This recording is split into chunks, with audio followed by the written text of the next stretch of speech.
Hello guys, hello Taurus. Welcome dito sa aking channel, Kapalaran 888. Welcome Taurus.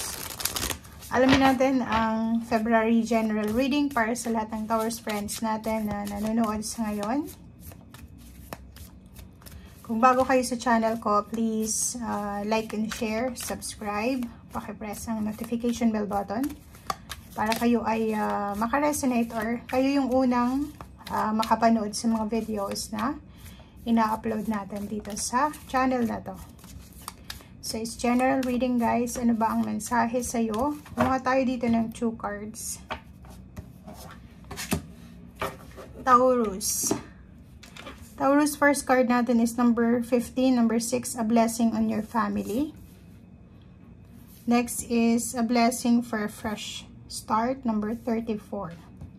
So, itong dalawang barahang to Taurus is parang nagsasabi na posibleng sa buwan ng February 2024, may blessing na makakapagsimula ka ulit ng bagong buhay or overall para sa family mo. So, if ever man na hindi naging maayos, hindi naging maganda yung 2023 or even yung January 2024 sa'yo, this February onwards, may posibilidad na magkaroon kayo ng chance na makapagsimula ulit from zero, from the bottom, from the top, or magkaroon ulit kayo ng new beginnings, lalo na sa pamilya. For example, if hindi masyadong naging maayos yung communication ng pamilya, hindi maganda yung takbo ng relationship, may ingay, may gulo, dito sinasabi na posibleng may chance ulit. Magkakaroon ng chance na maayos yung mga bagay-bagay na hindi naging maayos, lalo na sa usaping pamilya. Relationship, ganun din. Sa intimate relationship, pwedeng sa magulang, karelasyon, sa relatives, friends, katrabaho. May mga gusot na posibleng maayos ngayong February 2024.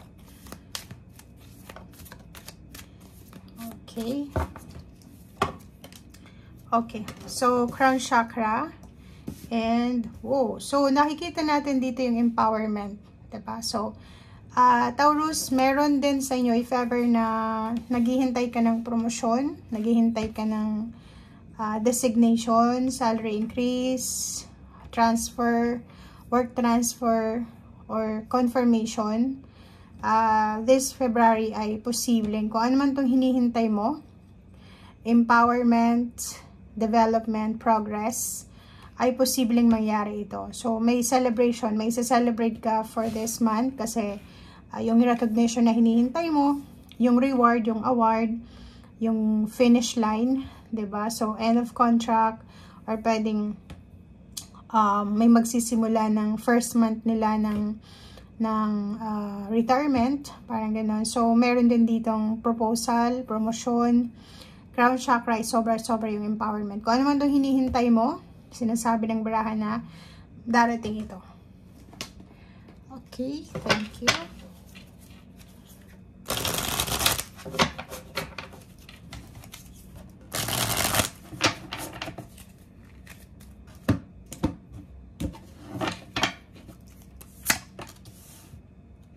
Okay, Ace of Pentacles, King of Cups. So it's a confirmation from your, confirmation to dito. Diba? So, nakikita natin dito, Taurus, na ang dami-daming relationship, ang dami-daming mga past issues, it's either negative or positive. Parang inuulit lang ng baraha mo dito kung ano yung sinasabi. Ang posibleng masettle. Okay? So, like for example, may mga misunderstanding, may mga judgment sa'yo yung mga tao, posibleng maayos ito ngayong buwan ng February. Meron ditong posibleng bagong trabaho, may new work, new source ng income, may pwedeng training, collaboration, new source ng inspiration, lalo na sa usaping financial. May mag-o-offer sa'yo ng trabaho. May mag-ask ng serbisyo mo. Like, may kailangan kang gawin sa isang tao, pero may kapalit naman ito na financial. Parang ganun. And, etong the Hermit na to, sinasabi ng baraha na yung mga nangyari sa'yo sa nakaraan, kasi meron tayo din ng 6 of Cups, past, pain, heartaches, failure, mistakes, or even success, ay posibleng mas lalong magiging highlight siya sa February. So, yung mga lessons na nakuha mo sa panahon na walang-wala ka talaga, yung 0 talaga. 0-0. Maraming naituro yun sa'yo. So, starting this February, sobrang wise, napaka-wise ng Taurus dito. Parang ang dami-dami yung take-home na wisdom, take-home na lessons in life dahil sa mga nangyari sa inyo sa nakaraan. Is either bad or good man ito. Okay?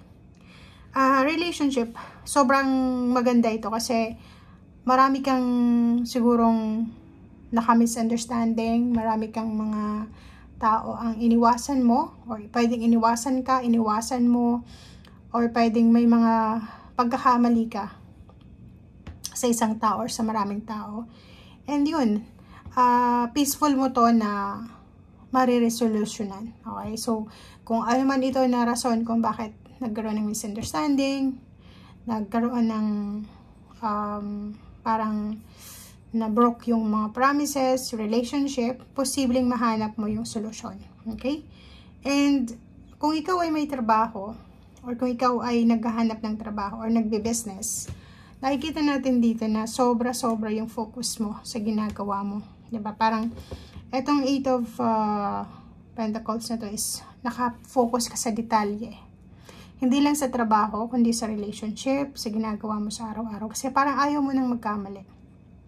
Yun na yung sinasabi sa'yo dito ng 6 of Cups.